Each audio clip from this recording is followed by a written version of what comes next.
So for tonight's Pintober, we're having some French bread that I'm going to serve with steak and baked potato and sauteed mushrooms and salad and blue cheese.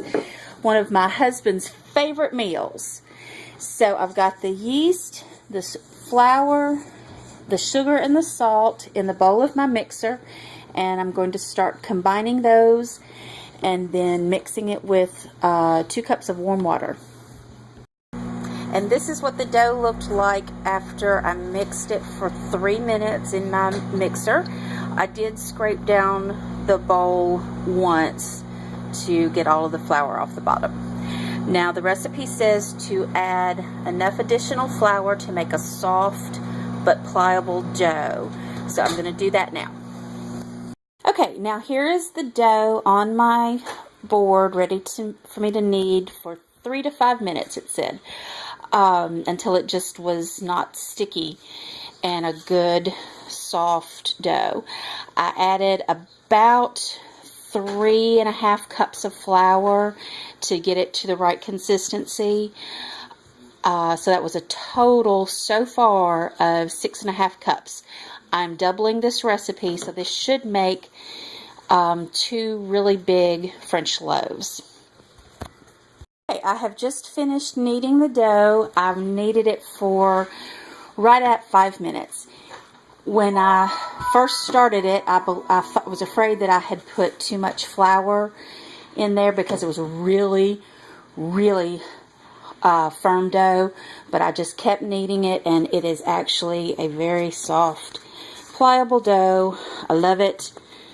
And I'm going to put it in a bowl and cover it with a towel and let it rise for about an hour. Okay, now I just took the dough out of the warm spot, and it has doubled in size. It was about 2 hours, but I would rather have it have a little more rise than not enough. And I'm about to roll it out and put it on my sheet pans that have my steel pats on them. And the recipe says to roll it flat, like a jelly roll, or in a flat, and then roll it up like a jelly roll, sorry. So I will bring you back when I have it in a flat form, and we will roll it up and put it on the pan. Okay, now I have rolled the dough out thinly with my rolling pin. Honestly, I probably could have done it without the rolling pin because this is a very soft and pliable, beautiful dough. I'm really excited about it, but I just used the rolling pin to make it go a little bit faster. So I'm going to roll it up starting here and just roll it.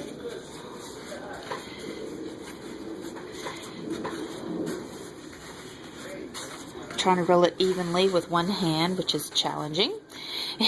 And then you want to have a skinny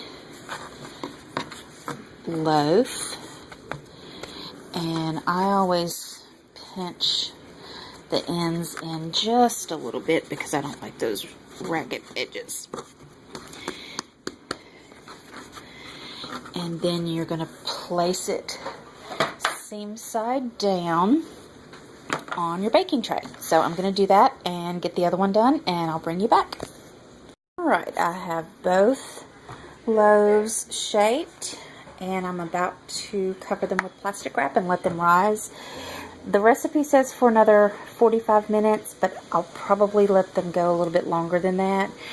I thought I could probably put both of them on the same baking sheet, and I probably could, but the last time I did that, they rose together, and they weren't nice and crispy. So I'm going to keep them on the same, on 2 separate baking sheets, and I'll bring you back when I'm ready to put them in the oven.